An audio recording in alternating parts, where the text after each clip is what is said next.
Assalamualaikum warahmatullahi wabarakatuh. Di sini saya pengajar fisika. Nama saya Farul Amris Al-Furqani, adalah salah satu guru di MAN 2 Situbondo. Mungkin sebagian besar sudah kenal dengan saya.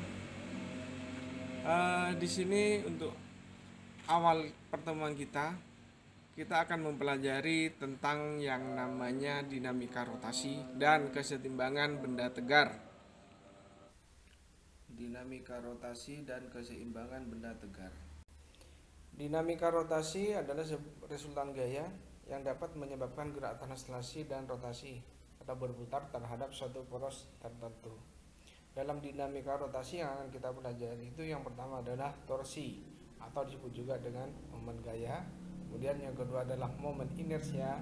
Kemudian yang ketiga adalah momentum sudut. Kemudian yang keempat adalah energi pada gerak translasi. Torsi yaitu ukuran kecenderungan sebuah gaya untuk memutar suatu benda tegar terhadap satu titik poros tertentu. Torsi di sini terdiri dari lengan momen atau lengan torsi dari sebuah gaya F terhadap suatu poros melalui P, didefinisikan sebagai panjang garis yang ditarik dari titik poros P sampai memotong tegak lurus garis kerja gaya F. Jadi rumus torsi itu adalah lengan dikali dengan gaya atau tau sama dengan L dikali dengan F. Jika F-nya membentuk sudut terhadap lengan gaya, maka rumusnya menjadi L dikali F sin theta. Ini adalah gambar dari A, B, dan C, bisa dipelajari. Apakah momen inersia itu? Momen inersia dari sebuah partikel bermassa M didefinisikan sebagai hasil kali massa partikel atau M dengan kuadrat jarak yang tegak lurus partikel dari titik poros atau R kuadrat. Momen inersia pada suatu partikel dirumuskan dengan I sama dengan mr kuadrat, atau I kalau jumlahnya banyak artinya partikelnya banyak dirumuskan dengan I sama dengan sigma M dikali dengan R kuadrat, atau sama dengan M1 kali R1 kuadrat ditambah M2 dikali dengan R2 kuadrat dan ditambah dengan seterusnya jika jumlahnya lebih dari 1. Di sini adalah sebuah gambar di mana sebuah benda yang diputar pada poros dengan jarak R, itu dari titik-titik ke benda ini. Ini adalah bentuk dari sebuah momen inersia. Ini adalah beberapa contoh rumus dari beberapa bentuk rumus momen inersianya. Misalkan batang silinder, maka rumusnya adalah I sama dengan 1/12 ml kuadrat. Selanjutnya ada persegi 4 poros melalui pusat, maka I-nya sama dengan setengah M kemudian dikali dengan A kuadrat plus B kuadrat. Sini ada beberapa contoh, bisa kalian pelajari sendiri.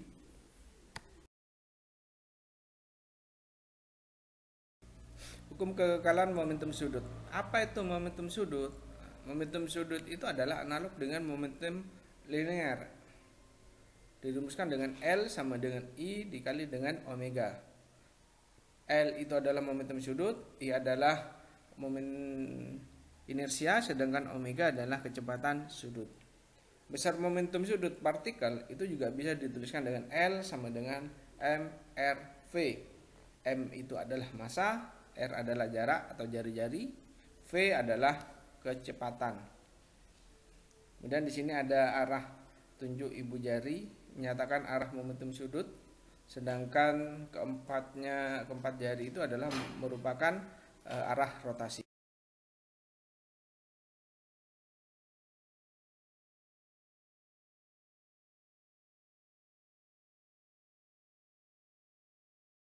Pemecahan masalah dinamika rotasi dengan hukum kekekalan energi.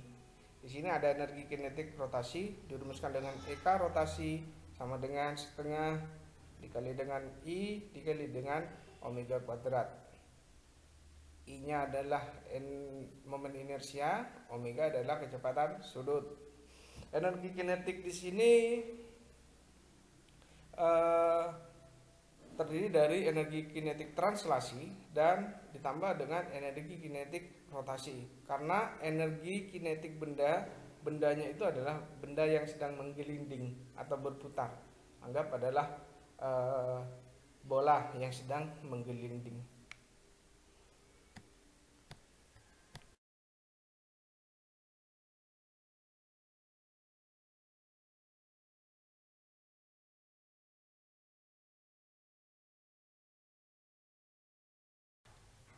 Hubungan torsi dengan momen inersia. Di sini ada sebuah gambar lingkaran.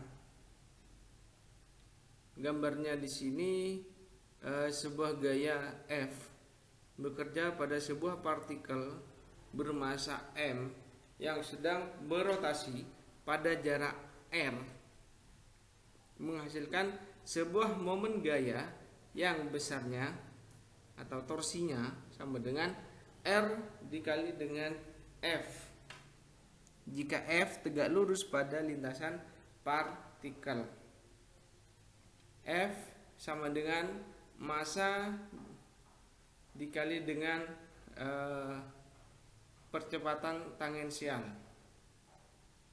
ya. Sedangkan atau F itu sama dengan M dikali dengan R dikali dengan alfa. Alfa itu adalah percepatan sudut, sedangkan R itu adalah jarak atau jari-jari.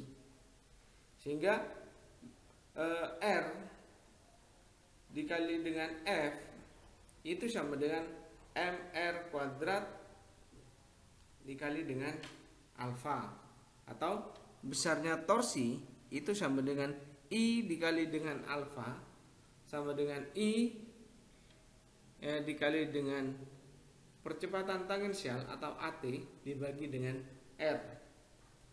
Dengan I adalah momen inersia, sedangkan A adalah percepatan sudut, kemudian tau itu adalah torsi, sedangkan R itu adalah jarak titik ke poros atau jari-jari. Selanjutnya yaitu kesetimbangan benda tegar. Kalau tadi itu adalah dinamika rotasi, sekarang adalah kesetimbangan benda tegar. Bagaimana dengan kesetimbangan benda tegar? Benda tegar dikatakan berada dalam kesetimbangan statik jika jumlah gaya yang bekerja pada benda itu sama dengan 0. Dan jumlah torsi terhadap sembarang titik pada benda tegar itu sama dengan 0. Artinya benda dalam keadaan seimbang. Partikel dikatakan seimbang jika jumlah gaya yang bekerja pada partikel sama dengan 0. Dan jika ditulis dalam bentuk persamaan akan dapat didapat sigma F itu sama dengan 0. Maka besarnya sigma F itu sama dengan 0. Artinya jumlah gaya-gaya pada partikel tersebut itu harus sama dengan 0. Baru suatu partikel atau suatu benda itu dikatakan setimbang.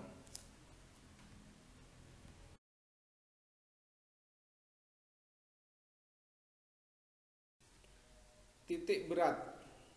Titik berat sebagai suatu titik di mana resultan gaya gravitasi partikel terkonsentrasi pada titik.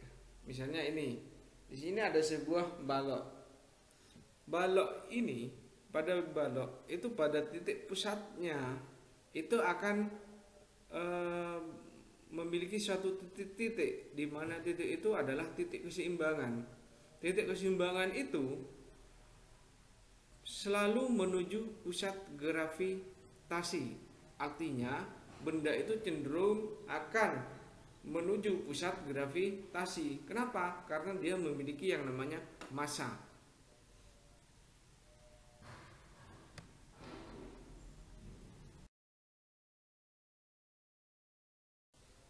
Nah, di sini ada sebuah gambar untuk menentukan letak titik berat.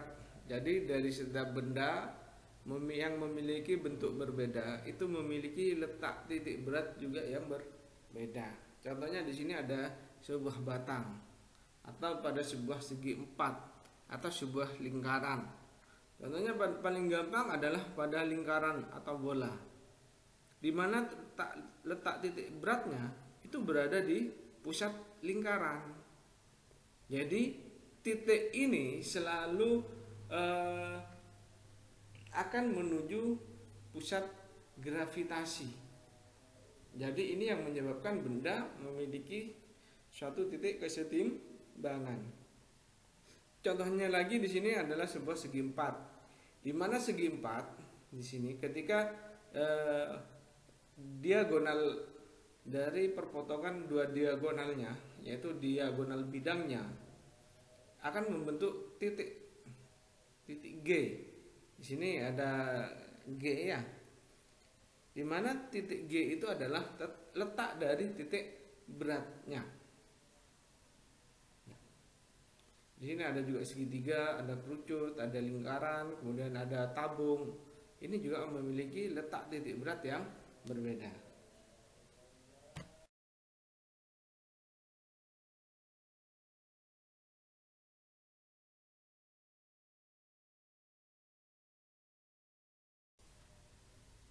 Bagaimana letak titik berat benda secara kuantitatif?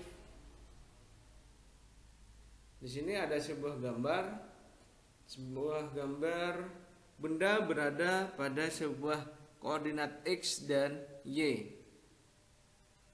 Misalkan di sini ada titik G, ya, ada sebuah bendanya itu anggap saja adalah bentuknya tidak karuan ini ya. Jadi bendanya ini memiliki titik berat pada sumbu X dan pada sumbu Y. Jadi ketika kita menarik sebuah titik untuk dijadikan titik berat, itu akan selalu ditarik terhadap sumbu koordinat.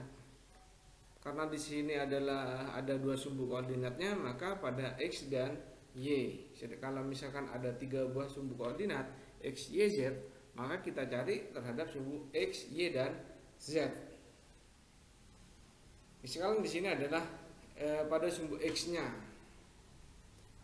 ada titik berat G, maka XG, karena di sini adalah bukan massa tapi berat benda, maka yang dijadikan acuannya itu adalah berat benda atau disimbolkan dengan W. Pada sumbu X misalkan di sini ada W1. Sedangkan pada sumbu Y itu adalah juga sama W1. Tapi kalau pada sumbu X maka W1 dikali dengan X. Ya. Sini contohnya adalah XG sama dengan W1 X1 ditambah W2 dikali dengan X2 ditambah dengan W3 dikali dengan X3 dibagi dengan W1 plus W2 plus W3. Juga sama pada sumbu Y juga seperti itu. Titik berat sering diidentikan dengan pusat massa. Jadi kalau yang tadi adalah XG, sekarang adalah XPM atau YPM. XPM di sini adalah pada sumbu X pada benda satu dan benda kedua. Artinya dihitung dari titik 0 koordinat sampai titik tengah dari benda pertama dan titik benda dari titik 0 ke titik tengah benda kedua. Bisa kalian lihat gambarnya X1 dan X2. Sedangkan YPM itu adalah titik 0, hitungnya dari 0 sampai titik tengah dari benda ke-1 dan benda ke-2. Di sini jadi Y1 dan Y2. Maka dirumuskan dengan XPM sama dengan X1 dikali M1 ditambah X2 dikali M2 ditambah dengan X3 dikali M3 dan seterusnya jika bendanya tergantung jumlah bendanya. Ya, selanjutnya di sini ada jenis-jenis keseimbangan Ada keseimbangan stabil, ada keseimbangan labil, kemudian ada keseimbangan netral atau indifferent. Ya, jadi keseimbangan stabil yaitu keseimbangan yang dialami benda di mana sesaat setelah gangguan kecil dihilangkan, benda akan kembali kedudukan seimbangnya atau semula. Itu adalah keseimbangan stabil. Sedangkan keseimbangan labil, keseimbangan yang dialami benda di mana sesaat setelah gangguan kecil dihilangkan, benda tidak akan kembali ke kedudukan semula. Jadi tidak berada pada posisi semula, dia bisa berubah atau dia bisa tidak pada tempat awalnya. Kemudian di sini ada keseimbangan netral atau indifferent. Jadi keseimbangan di mana gangguan kecil yang diberikan tidak akan mempengaruhi keseimbangan bendanya. Ini yang disebut dengan keseimbangan netral. Ini adalah contoh gambar dari keseimbangan labil, keseimbangan stabil dan netral. Ini adalah contohnya. Demikian pembelajaran kali ini. Selamat belajar di rumah. Tetap jaga kesehatan. Jangan lupa pakai masker dan gunakan hand sanitizer. Jangan lupa ya, like, share, and subscribe di channel YouTube saya. Ya. Oh ya, jangan lupa, jangan kemana-mana ya. Oke, assalamualaikum.